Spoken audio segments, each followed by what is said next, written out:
राजस्थान की high profile seat Alwar से BJP के सांसद हैं बाबा बालकनाथ। बालकनाथ समय समय पर अपने बयानों की वजह से भी चर्चाओं में रहते हैं। वहीं अगर बात करें संसद के कामकाज में भाग लेने की, तो बीजेपी सांसद बालकनाथ इस मामले में पीछे ही दिखते हैं। संसद में उपस्थिति रहने की बात हो तो बीजेपी सांसद बालकनाथ इसमें थोड़ा सा आगे दिखते हैं। 90 दिन चले संसद में सांसद बालकनाथ 64 दिन सदन में उपस्थित रहे हैं। उनकी अटेंडेंस लगभग 71.11% रही है।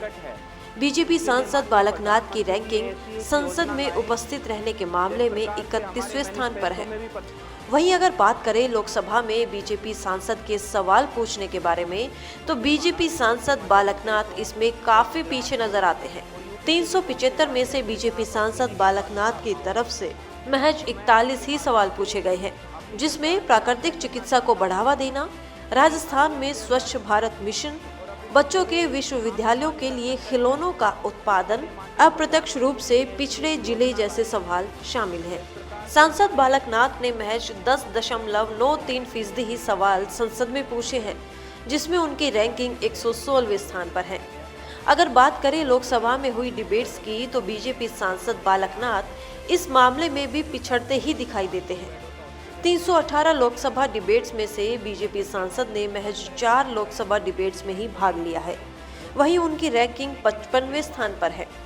अगर बात करें प्राइवेट मेंबर बिल की, तो सांसद बालकनाथ की तरफ से कोई भी प्राइवेट मेंबर बिल पेश नहीं किया गया है। एमपी लेट के मामले में भी बीजेपी सांसद पीछे ही दिखाई देते हैं। सांसद बालकनाथ ने अपनी एमपी लेट से पैसा खर्च नहीं किया है। अगर बात करें बालकनाथ के निजी व राजनीतिक जीवन की, तो बालकनाथ ने 6.5 साल की उम्र में ही संन्यास ले लिया और अपना घर छोड़कर आश्रम चले गए। अलवर जिले के कोहराना गांव में 16 अप्रैल 1984 को किसान परिवार में उर्मिला देवी व सुभाष यादव के बालकनाथ का जन्म हुआ। बाबा बालकनाथ महज 6 वर्ष की आयु में हरियाणा के रोहतक में स्थित बाबा मस्तनाथ मठ अस्थल बहौर के महंत चांदनाथ के शिष्य बन गए थे। बाद में बाबा बालकनाथ अपने गुरु चांदनाथ के उत्तराधिकारी बन गए। महंत चांदनाथ अलवर के बहरोड में 2004 में उपचुनाव में विधायक चुने गए थे। मेवात के अलवर क्षेत्र से नाथ संप्रदाय के प्रभाव को देखते हुए बीजेपी ने इसके बाद 2014 में लोकसभा चुनाव में चांदनाथ को मैदान में उतारा था।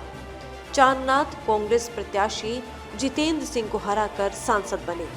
बाद में बीमारी के चलते करीब 1.5 वर्ष पूर्व उनका निधन हो गया था। महंत चांदनाथ के निधन से खाली हुई इस लोकसभा सीट के उपचुनाव में बीजेपी ने यहां जसवंत सिंह को चुनाव मैदान में उतारा था, लेकिन वे कांग्रेस प्रत्याशी डॉक्टर करण सिंह से हार गए थे। सिंह की हार से यह सीट बीजेपी के हाथ से फिसल गई थी। यूपी के सीएम योगी आदित्यनाथ व योग गुरु बाबा रामदेव और देश भर के प्रमुख संतों की उपस्थिति में गुरुमुख महंत बालकनाथ योगी को अस्थल बहौर का 8वां उत्तराधिकारी 29 जुलाई 2016 को घोषित किया गया। वर्तमान में बालकनाथ 8वीं शताब्दी में स्थापित हरियाणा के रोहतक में 150 एकड़ भूमि में फैले हुए बाबा मस्तनाथ मठ के मठाधीश और बाबा मस्तनाथ विश्वविद्यालय के कुलाधिपति भी हैं। 8वीं शताब्दी में हरियाणा के रोहतक में स्थापित और 150 एकड़ भूमि में फैले हुए श्री बाबा मस्तनाथ मठ आध्यात्मिक, धर्मार्थ, चिकित्सा और शैक्षणिक गतिविधियों के लिए प्रसिद्ध है। बाबा बालकनाथ हिंदी, संस्कृत, राजस्थानी व पंजाबी भाषा के अच्छे जानकार भी हैं। अपने गुरुजी की गद्दी संभालने वाले महंत बालकनाथ उनकी राजनीतिक विरासत को संभालने के लिए पहली बार 2019 के लोकसभा चुनाव में उतरे।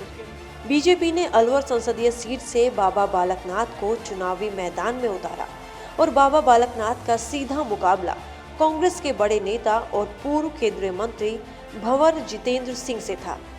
राजस्थान की high profile Alwar Lok Sabha seat पर कांग्रेसी उम्मीदवार और पूर्व केंद्रीय मंत्री भंवर जितेंद्र सिंह को करीब 4,30,000 के करीब वोट मिले, जबकि बीजेपी उम्मीदवार बाबा बालकनाथ को 7,70,000 के आसपास वोट मिले और इस तरह बीजेपी उम्मीदवार बाबा बालकनाथ ने कांग्रेस उम्मीदवार भंवर जितेंद्र सिंह को 3 लाख के करीब वोटों से चुनाव में हरा दिया और पहली बार संसद पहुंच गए।